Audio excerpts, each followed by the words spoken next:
Alright, we have reached Unit 4, and the first lesson in Unit 4 is basically a kind of a repeat from something that you learned in the previous grade 8. We are talking about poetry and wisdom books. All wisdom books are written largely in poetry. But specifically, we are dealing with a set of books: Job, Psalms, Proverbs, Ecclesiastes, and Song of Songs. Now, before we look at these books, we need to understand how Hebrew poetry actually works. You learn in grade 8 that Hebrew poetry is based on one single principle called the principle of parallelism. So let's just recap some of the different types of parallelism. This is where you have 2 lines, 3 lines, 4 lines, any number of lines of thoughts that work together as a unit. The most common one is what we call synonymous parallelism. This is where you have 2 lines, both are going in the same direction.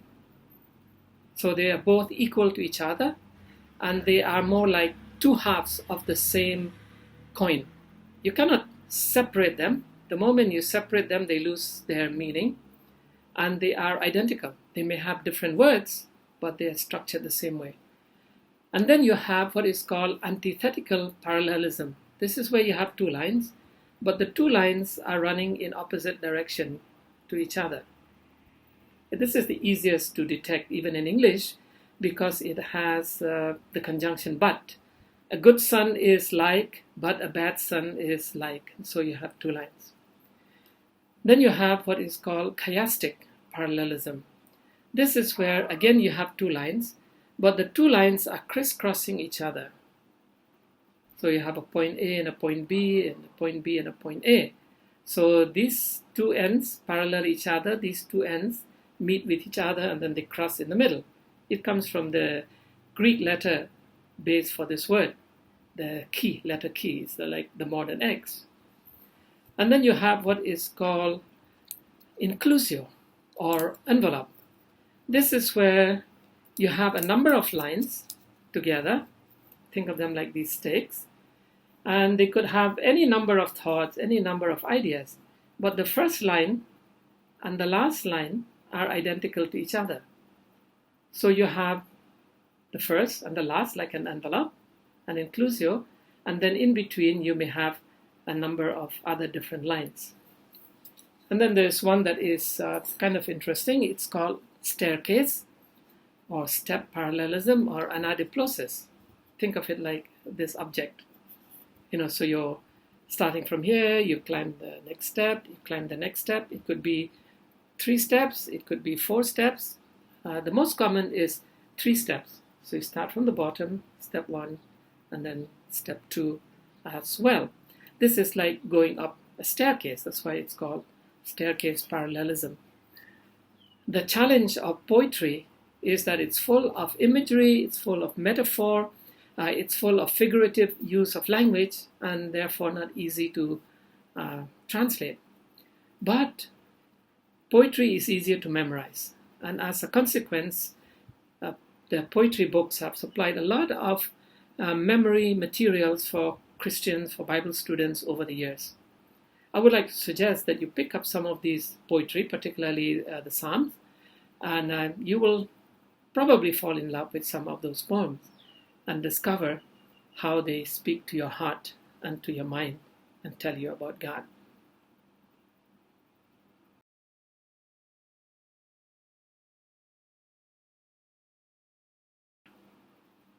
Certain books in the Old Testament are called wisdom books, and these are Job, Ecclesiastes, Song of Songs, and Proverbs.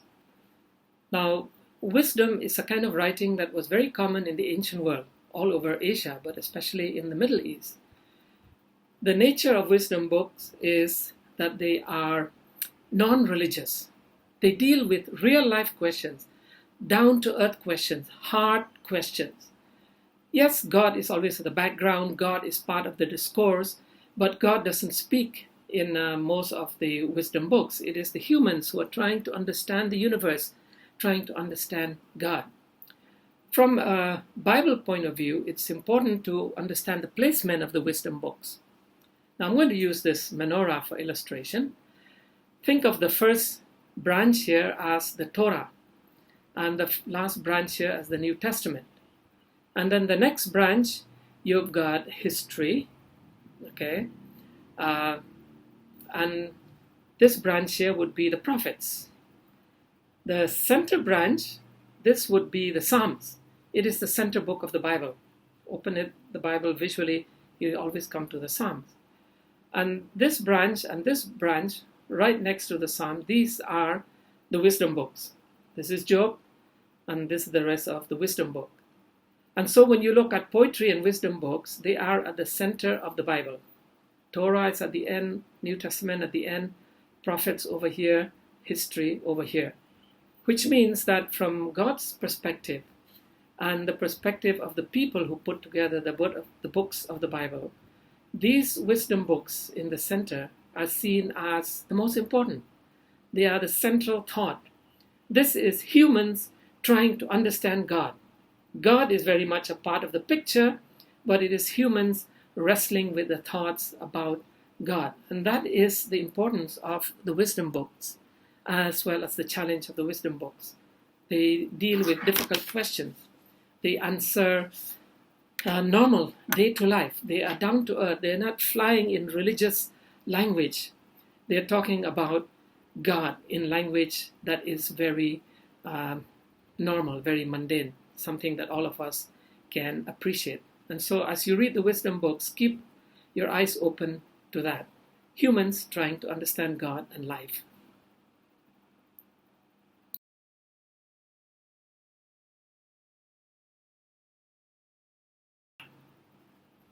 The book of Job is one of the most difficult books to understand. First of all, the poetry in Job is really difficult. Secondly, Job deals with a difficult subject.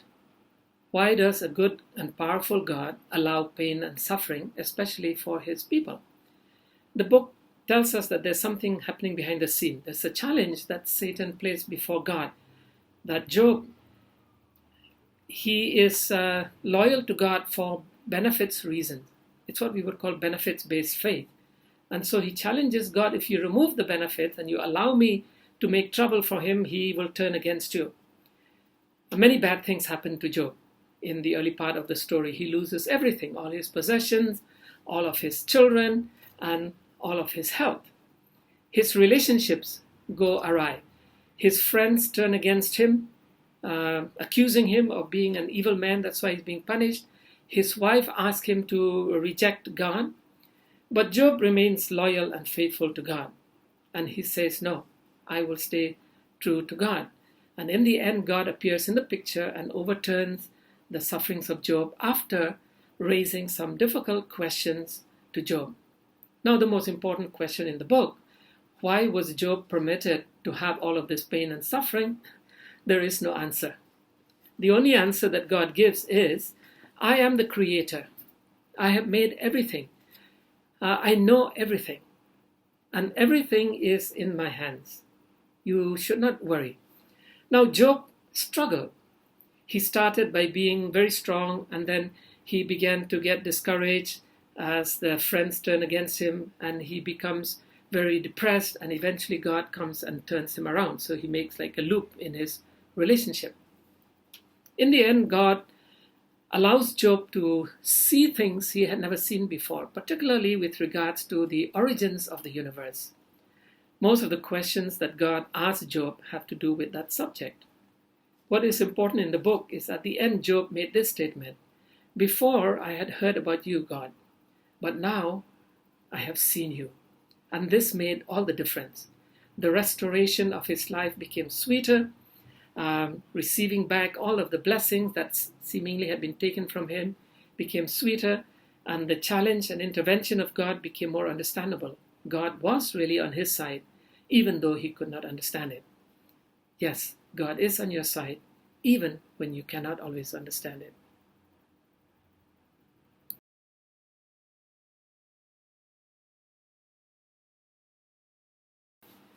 The next two lessons are about the book of Psalms. It's the longest book in the Bible, but it's also a book of songs, a book of prayers. And so I'm dressing up to fit that. This is what is called a prayer shawl. It is still being used by the Jewish people even till today. It was used throughout Bible times. Whenever people come in the presence of God, they would put the shawl. And this was a way of sort of keeping themselves humble before God by covering their head and covering their bodies. Now, Psalms was written primarily for worship, which means that every poem was actually a song. It was meant to be sung. The poems vary greatly. You have groups of poems like Psalm 120 to 134. You have individual songs. You have songs for a certain kind of worship. And we even hear of the list of instruments. Now, there are many different authors. Most of the Psalms were written by David, about 40% of the Psalms. But you have other authors like the sons of Korah, a man called Asaph. Solomon wrote a psalm, Moses wrote a psalm, and throughout the period of Old Testament history, the people of Israel wrote psalms. There are different types of psalms. There are prayer psalms, there are worship psalms, there are crying psalms, what we call lamentations, there are victory chants, there are psalms for each occasion. The last psalm lists some of the instruments of worship. One of them was an instrument called lyre. The lyre is kind of, think of it like the great-great-great-grandfather of the ukulele or the guitar, and so they would use this in worship. When you hear that David carried a harp with him, there's a good chance he carried an instrument kind of like this one. There is a head, and there is a neck, and there is a body. The body is not shaped this way. It was more like a box or a triangle box, and usually had 3 or 5 strings. And some of them had 10 strings, the more advanced one that were used in the temple. And so from the Psalms, we learn about music. They would tell us this was written by so-and-so to the choir director. This is to be sung during Passover. And so Psalms is the most popular book in the Bible. More chapters from Psalms have been memorized by Christians, by Jews over the years than probably any other part of the Bible. And when you go to worship, even today among the Jewish people, you would wear the prayer shawl and then sing a psalm. In fact, during the 17th and 18th century in England, the only music that they had in worship were known as metrical psalms. They took a psalm, put it to a meter, a musical meter, 4-part harmony, and they would sing it in church. In David's time, shepherds carried this little instrument, and they would play this instrument whenever to calm the sheep down, to entertain themselves, to talk about God.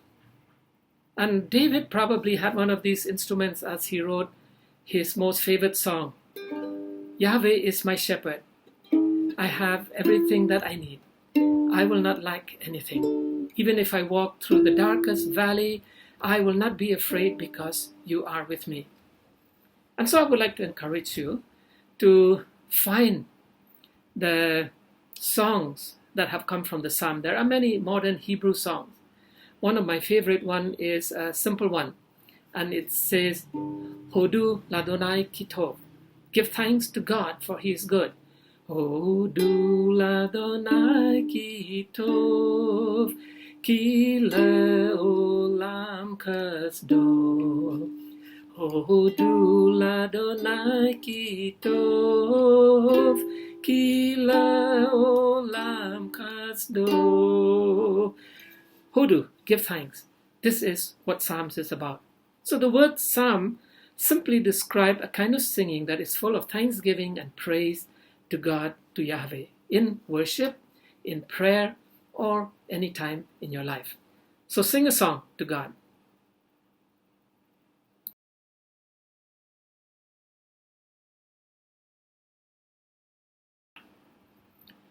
Well, if you're wondering what I'm doing, I'm talking about the book of Proverbs. And I think that a cap makes people look a bit more wisdom-oriented, wise-oriented, or simply it makes them look more interesting. But throughout Asian history, the older people always wore some kind of a cap. A cap seems to indicate some level of maturity. And the book of Proverbs is a book about wisdom. More than any other book, it's all about wisdom, all kinds of wisdom, wisdom in every aspect of life.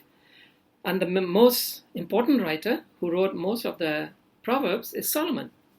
Since Solomon was a king, he probably wore a kingly cap or a crown of some kind as he's writing. There's another man who's called King Lemuel who also wrote, and we have some other people who wrote.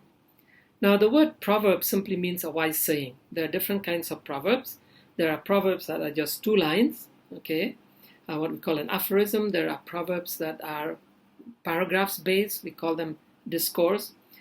They deal with all kinds of subjects, from family to government to various aspects of life. The most important part of the book of Proverbs is the idea that to fear God is the basis of all knowledge and wisdom.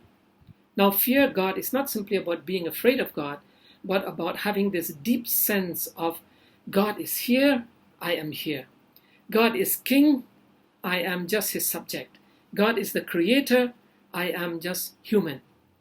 That distance, fear God. God wears this cosmic cap of wisdom. I don't have a cap, so I need God to give me that wisdom. And Solomon would say, if you fear God, you will have knowledge, you will have wisdom. And there is no knowledge, there is no wisdom without this fear of God. So if you're reading Proverbs, look out for that idea that we should fear, that we should love God. And the values of life are built upon that. Get some wisdom from the wisest people in Bible times.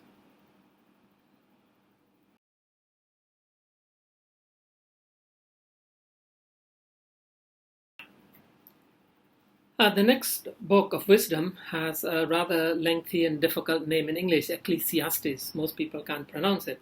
I prefer the Hebrew name, it's easier, Kohelet. So I'm going to use the word Kohelet rather than the English name. Kohelet was written by Solomon, and it would seem he wrote it near the end of his life. Solomon had a very colorful life. He did everything right as well as everything wrong that you could think of. His life was such a mixed bag. But near the end, he discovers what it means. If you live your life entirely without God, what will happen to you? If you live your life entirely with God, what would happen to you? And he summarized his wisdom by saying this: without God, life is hebel habelim. Now that Hebrew phrase is difficult to translate in English. It can mean meaningless, it can mean futile, it can mean without any value. It's like an empty air, like a balloon with just air and the slightest poke and it will burst. And so he says, without God, everything in life is hebel. It is weightless. It is airy. It is futile. It is without meaning, without efficiency. He says wealth, wisdom, work, progress, success, pleasure, food, even family, everything you have in life, if it is without God, it is hebel. Another expression he uses, it's like chasing after the wind. You will chase and you will chase and you will chase, but you will never catch it. And so he says towards the end of the book, remember God, who is your creator. Remember that God has everything in control. Particularly to young people, he says, young people, remember your creator while you are young, before the evil days of old age come upon you, while you can still laugh and dance and sing. Because once you reach old age, you'll be filled with regret if you have not lived with God. And so the book seems very pessimistic, but it's actually a wonderful book. It even gives us many suggestions about how to live a life that is healthy, that is prosperous, that is happy, that is balanced. as long as we have God in it, everything will be fine. Without God, life will be hebel, hebelim. The best things you have will just disappear. They can be taken, they can be lost, they can have no meaning, and only God provides true meaning, true balance, and true happiness in life. So be happy and read Kohelet. Difficult, but really, really beneficial.